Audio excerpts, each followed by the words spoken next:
Olá, está no ar para todo o Brasil o programa Pauta Aberta, direto dos estúdios da TV Evangelizar. Nós trazemos informação de qualidade para você. Sejam bem-vindos.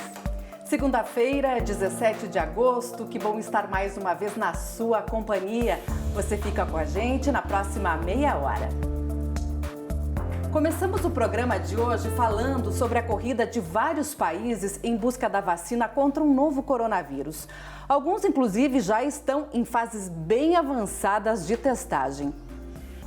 A Comissão Europeia, que representa os 27 países do bloco, anunciou a compra de pelo menos 300 milhões de doses da vacina que está sendo desenvolvida pela farmacêutica britânica AstraZeneca. O acordo prevê ainda a aquisição de mais 100 milhões de doses, caso o produto se comprove seguro e eficaz. A vacina está na fase 3 de ensaios clínicos aqui no Brasil. Já o Reino Unido anunciou acordo com mais duas farmacêuticas. Vai adquirir lotes de vacinas das americanas Johnson & Johnson e Novavax. Serão pelo menos 90 milhões de doses. Com esse novo negócio, o Reino Unido tem agora 6 convênios diferentes para a compra de um antídoto contra a Covid-19. E pesquisadores estão otimistas com outra vacina, é a produzida pela chinesa Sinopharm. O produto conseguiu gerar anticorpos contra o coronavírus em testes clínicos iniciais e intermediários com 320 adultos e não causou nenhum efeito colateral grave, segundo os cientistas. A vacina está em teste avançado nos Emirados Árabes. E uma pesquisa feita na Rússia mostra que médicos e profissionais de saúde não se sentem seguros com a vacina contra a Covid-19 aprovada nesta semana pelo governo. 52% dos 3 mil entrevistados dizem que não estão dispostos a se imunizar e apenas 20% recomendam a vacina. A insegurança é baseada na aprovação muito rápida do produto e na falta de dados suficientes sobre os testes. Os profissionais de saúde serão os primeiros a tomar a vacina, que deve estar disponível no fim do mês. E o governo da China concedeu a primeira patente de vacina para a Covid-19 do país, a farmacêutica CanSino, conforme informou o jornal estatal Diário do Povo. O jornal publicou documentos da Administração Nacional de Propriedade Intelectual da China, que afirmam que a patente foi concedida no dia 11 de agosto. A vacina da CanSino é uma das principais candidatas chinesas na busca de um imunizante para a doença. No mês passado, a empresa anunciou que pretendia lançar estudos de fase 3 da imunização no Brasil, na Rússia, no Chile e na Arábia Saudita. E a economia do país apresentou sinais de recuperação no mês de junho. O índice de atividade econômica do Banco Central teve alta de quase 5% em relação ao mês de maio. Já no acumulado do segundo trimestre, houve queda de quase 11%. O chamado IBCBR é uma prévia do Produto Interno Bruto, o PIB, e reúne informações sobre o nível de atividade dos 3 setores da economia: indústria, comércio e serviços e agropecuária. Se você tem filho pequeno em casa, presta atenção nesta reportagem. Uma pesquisa da Universidade Federal de São Carlos, no interior de São Paulo, mostrou que os brinquedos de plástico, além de poluir o meio ambiente, podem ser prejudiciais à saúde das crianças. O Guilherme tem 8 anos e, como toda criança, gosta de brincar. A mãe conta que a paixão do menino são os carrinhos. Ele sempre ganhou muitos brinquedos, né? Então, assim, da parte dos pais, da parte dos tios, dos avós. Então, sempre quando via ele, trazia um carrinho. E parte desse consumo na infância tem uma explicação: a publicidade eficiente da indústria de brinquedos. As crianças muito novas, elas sequer conseguem identificar que aquelas mensagens publicitárias são mensagens comerciais. Elas confundem, elas entendem que tudo aquilo faz parte do entretenimento que elas estão consumindo. A pesquisa da Federal de São Carlos, encomendada pelo Instituto Alana, aponta que até 2030 serão produzidos quase 1,5 milhão de toneladas de brinquedos de plástico, só no mercado formal. O material raramente é reciclado e acaba poluindo o meio ambiente, além de ser tóxico para as pessoas. A indústria química utiliza alguns aditivos e os mais conhecidos são os fitalatos. Elas podem, sim, esses fitalatos, causarem alguns problemas graves, como cânceres e também disfunções hormonais. Esse especialista em sustentabilidade explica que o tempo de decomposição do plástico pode levar até 500 anos. O que está faltando para a humanidade, né, como um todo, É essa conscientização ambiental mesmo, né? Em tudo que a gente vai fazer, o nosso comportamento, desde as pessoas que estão na indústria, né, que produzem esses produtos, né, não podem ficar pensando só em faturamento a todo custo e deixando de lado a carga ambiental e a social que o produto e que nossa economia tem, né? E agora a gente fala de ciência e quando se trata desse assunto, o Brasil é referência. Olha só, um jovem cientista brasileiro faz parte dos esforços da Universidade de Oxford, na Inglaterra, para combater a Covid-19. Formado em escolas e universidades públicas, Darlan Cândido estuda epidemias causadas por vírus e participou do sequenciamento genético do novo coronavírus. Foi em Quixeramobim, no sertão do Ceará, que começou a trajetória que levaria o então estudante Darlan Cândido para a renomada Universidade de Oxford, no Reino Unido. Quando ele prestou vestibular para o curso de farmácia, a aprovação já era um sonho para quem estudava em escola pública. Salvo engano, eu fui o único, ou um dos únicos da minha cidade a entrar na Federal do Ceará. Quem sabe que existe uma disparidade muito grande entre o acesso à educação das capitais brasileiras e você imagina isso no Ceará, né, que é o 5º estado com menor renda per capita do país. Quando você coloca as coisas nessa perspectiva, não era uma situação fácil. Já na universidade veio a primeira experiência por meio do programa Ciências Sem Fronteiras. Depois do mestrado, o doutorado em Oxford. Darlan estava onde queria, mas não feliz.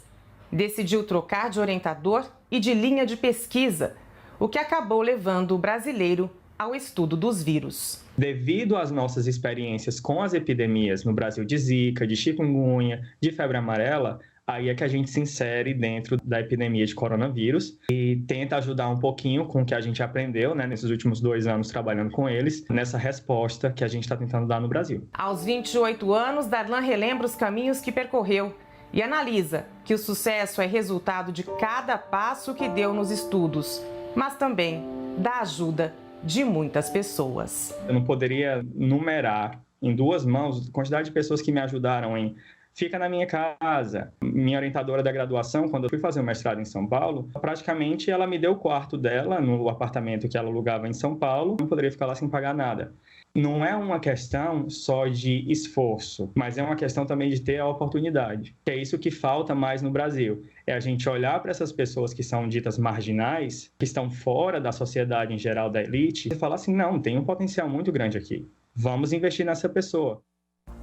Tá aí, Fabiana, a importância, um exemplo, né, a ser seguido e a importância aí de se investir na ciência. Claro, e em situações como essa que nós atravessamos, essa pandemia do novo coronavírus, mais do que nunca nós vemos a importância de investir em educação e ciência. Verdade. Em 15 de agosto é celebrado o Dia do Marista. Todos os anos são realizadas diversas celebrações. Só que em 2020 elas precisaram ser adaptadas para atender aos critérios de segurança sanitária impostos pela pandemia. Uma data escolhida para lembrar de todos aqueles que deram continuidade à missão de São Marcelino Champagnat. O dia 15 de agosto, que marca a Assunção de Nossa Senhora, também é dia de homenagear os maristas. Ele, que era muito devoto da Santíssima Virgem Maria, ele observa a vida de Nossa Senhora e busca os fundamentos da sua congregação na Santíssima Virgem Maria, principalmente na humildade, né? Maria que se colocou vazia para que Deus enchesse, e ele pedia isso aos religiosos e pede à família marista que a gente tenha sempre encontre dentro de nós espaço para crescer todos os dias, conhecer mais, se formar, encher-se de Deus, encher-se do Espírito para que a nossa vida seja fecunda. Mas qual é a verdadeira missão daqueles que abraçaram a mesma vocação de São Marcelino? Ser um bom pai de família, uma boa mãe, um bom professor, um bom enfermeiro, um bom médico. E estar atento às necessidades da nossa sociedade e na nossa comunidade, mas também de atuar de uma forma carinhosa com isso, né? Não ser indiferente, né, à miséria, não ser indiferente ao ódio, não ser indiferente à violência. Neste ano, as comemorações foram adaptadas por causa da pandemia. A Santa Missa, celebrada na Paróquia Jesus Mestre, na PUC Paraná, desta vez não teve público, mas foi transmitida online. Na sequência, a Sagrada Eucaristia foi distribuída no sistema drive-thru. Estamos unidos de coração, com muita intensidade, muitas pessoas pessoas acompanhando. Estamos em grande festa, de uma forma diferente, é claro, mas estamos festejando. E nesta data, mais do que nunca, a Missão Marista quer ser esperança para aqueles que mais precisam. Também teve drive-thru solidário. Foram arrecadados alimentos para ajudar famílias em situação de vulnerabilidade. É mais uma oportunidade de ser carinhoso e atento a uma necessidade. Dessa vez com a comunidade do Caximba. Essa que é uma comunidade que está à margem da nossa cidade, né, e que contém, né, e contempla muita gente boa. Né, e essa gente boa, nessa pandemia, tem sofrido de uma forma extremamente intensa. Nós vamos para um breve intervalo e voltamos já. Não saia daí.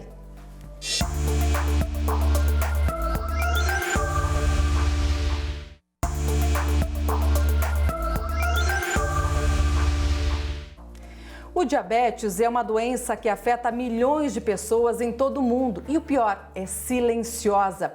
A boa notícia é que com acompanhamento médico, o paciente pode conviver com o distúrbio e ter qualidade de vida. Uma doença silenciosa e perigosa. O diabetes afeta mais de 460 milhões de pessoas no mundo. Só no Brasil, mais de 16 milhões vivem com o problema. O Claudemir é um deles. O diagnóstico veio após um exame de rotina. Numa dessas rotinas, foi diagnosticado um número muito alto da glicemia. E para mim aquilo lá foi um diagnóstico muito forte, mas foi a minha salvação. O diabetes é diagnosticado quando o pâncreas não produz o hormônio da insulina na quantidade suficiente para regular o açúcar no sangue. Existem vários tipos da doença. O diabetes tipo 1, ele é uma doença autoimune.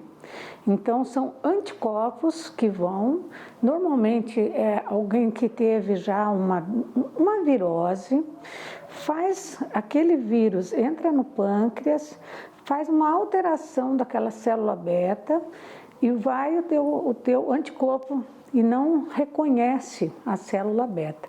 E você destrói a célula beta, que é a célula produtora de insulina no pâncreas. Na realidade, o diabetes tipo 1 é mais comum em criança e adolescente, mas ele pode afetar qualquer idade, tá? O diabetes tipo 2, ele é mais comum em pessoas obesas. 80% das pessoas que têm diabetes são obesas. Mas também tem diabetes tipo 2 em pessoas com peso normal, né? Sem o sobrepeso. E o diabetes gestacional é aquele diabetes que começa e termina na gestação. A mulher que teve diabetes na gestação, terminou, não tem diabetes, mas ela é de alto risco para desenvolver diabetes no futuro. O excesso de uso de álcool ou por uma litíase, né, cálculo de vesícula, pode provocar uma pancreatite. E essa pancreatite pode levar a um diabetes também. Apesar de ser uma doença silenciosa, alguns sintomas podem indicar que algo está errado. Urinar muito, tomar muita água, ter aumento de apetite com perda de peso. Com o tempo, a doença pode comprometer outras funções do organismo. O diabetes é a principal causa de doença cardiovascular. Então, quais são as doenças cardiovasculares? O AVC, né, derrame, e o infarto. O problema é quando a pessoa tem diabetes e não sabe. A doença pode afetar qualquer um. Aqui no Brasil, 46% da população ainda não teve o diagnóstico. Nesse caso, os riscos para a saúde são maiores. É muito comum ainda que os pacientes recebam diagnóstico de diabetes quando internaram por um infarto, por exemplo. Ou receba o diagnóstico de diabetes quando for fazer um exame de vista para o Detran. O diabetes não tem cura. O tratamento é feito com medicamentos e mudanças na alimentação. Para se prevenir da doença, o único jeito é mudar alguns hábitos. Se você fizer uma caminhada, 30 minutos 5 vezes na semana ou 50 minutos 3 vezes na semana. Fechando 150 minutos por semana de uma atividade moderada, é efetivo para você prevenir o diabetes. Foi o que o Claudemir fez após descobrir a doença, mas ele garante, é possível levar uma vida normal. No meu entendimento, você leva uma vida normal, uma vida tranquila, com regras, com as maneiras da vida do dia a dia. Metade do seu problema é resolvido com remédio, e a outra metade é com a sua atitude de principalmente exercícios físicos. Com a pandemia, a depressão pode ser uma preocupação a mais, principalmente para os idosos que fazem parte do grupo de risco da doença. Mas olha só que bacana, para driblar esse problema, um grupo de idosas se uniu para tricotar peças que são doadas para pessoas em situação de rua. Elas encontraram na atividade uma forma de amenizar a solidão nesse período. Desde o início do surto do novo coronavírus, o mundo precisou se readaptar a uma nova forma de vida. Máscaras e luvas se tornaram aliados na luta contra a Covid-19. A transmissão rápida é a maior preocupação para as secretarias de saúde, e o isolamento social foi uma das maneiras encontradas para amenizar o contágio e a disseminação do vírus. O isolamento social é necessário para conter o novo coronavírus, mas ele também pode ser prejudicial. A OMS alerta que este cenário pode trazer uma crise mundial de saúde mental. Um estudo feito recentemente no Brasil apontou que desde o início da pandemia, os casos de depressão aumentaram em quase 50% e os de ansiedade em 80%. Além disso, a depressão é uma das doenças mentais que mais atinge os idosos, grupo de risco da Covid-19. 60 e 64 anos. Essa é a faixa etária que representa mais de 11% dos 11,2 milhões de brasileiros afetados pela doença.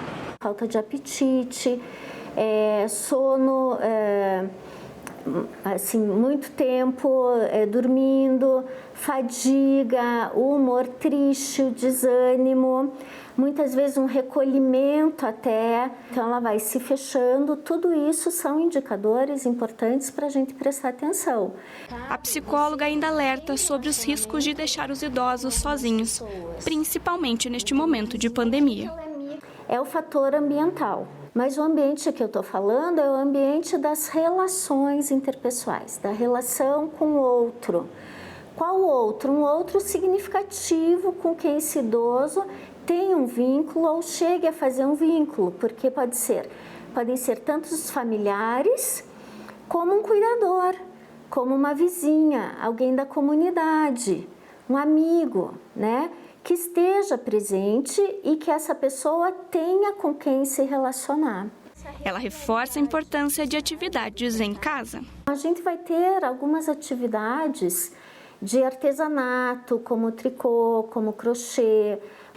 Vou fazer um casaquinho para o meu neto. Porque mesmo que a pessoa esteja sozinha em casa fazendo essa atividade, há mentalmente uma interlocução que ela faz com esse outro que ela imagina. Joane e Veni, antes da pandemia, tinham uma vida bem movimentada. Hoje elas precisam ficar em casa. Foi então que a nova rotina dessas mulheres ganhou um companheiro, o tricô. Nossa, eu fiquei presa, me deu tédio. Só deitada, levantava, limpava a casa e voltava para a cama. Aí não fazia exercício.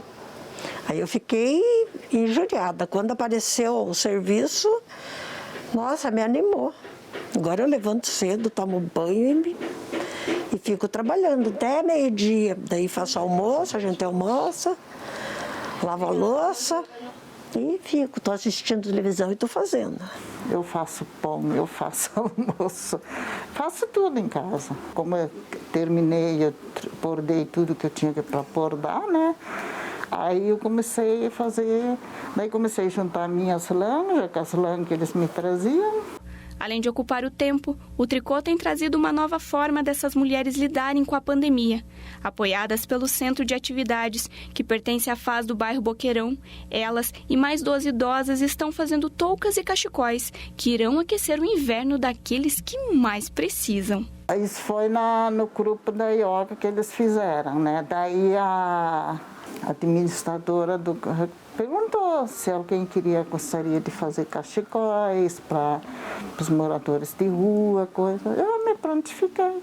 Aí comecei com isso. Esses cachecóis de toucas, eles são destinados aos nossos usuários resgatados da rua, né? População em situação de vulnerabilidade, população em situação de rua, aqueles que vão para as casas de passagem, para as unidades de acolhimento, que não tem realmente onde, né, pernoitar. Eles encaminham para a gente, elas encaminham, né, as fotos delas produzindo os cachecóis, assim, no grupo todo alegre e se sentindo útil realmente. Né? Todo trabalho e doação tem um toque mais bonito. A felicidade em poder contribuir. Eu já era dedicada a ajudar, né? Mas ajudava menos, né? E agora eu estou ajudando mais. Você se distrai, esquece do problema, se sente útil.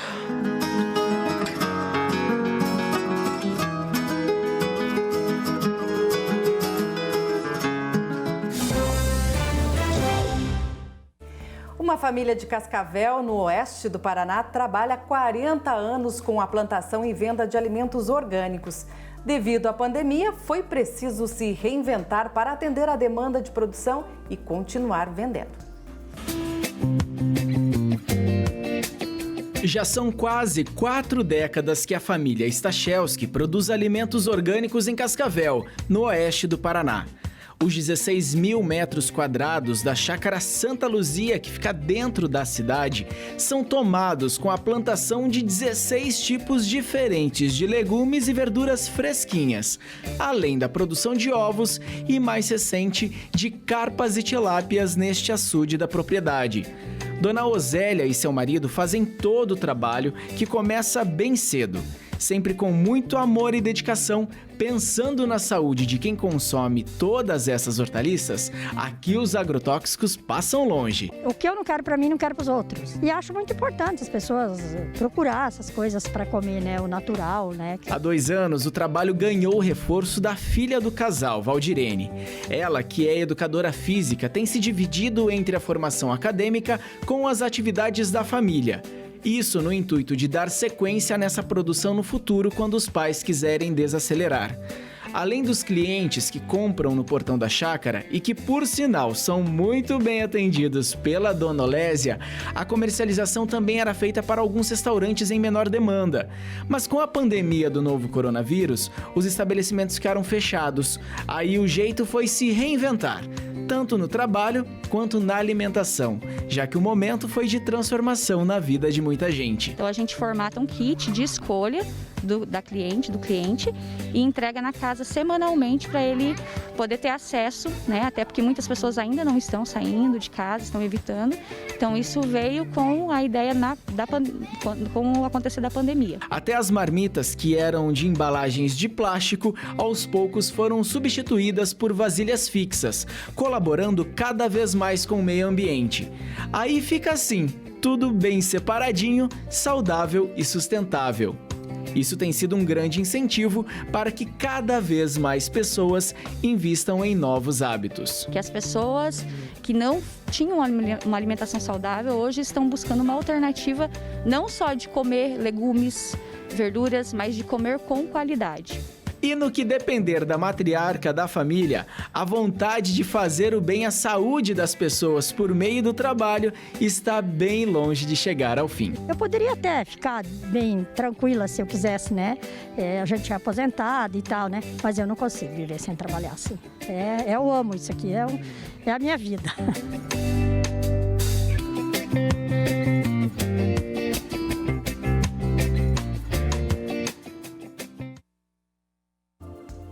O Pauta Aberta de hoje fica por aqui. Obrigada pela sua companhia. Voltamos amanhã. Fique bem, fique em paz. Lembrando que você pode rever este programa e todas as reportagens exibidas aqui no Pauta Aberta em nosso canal no YouTube. O endereço está aparecendo aí na sua tela. Muito obrigada pela sua audiência, uma ótima semana a todos e até a próxima. Tchau!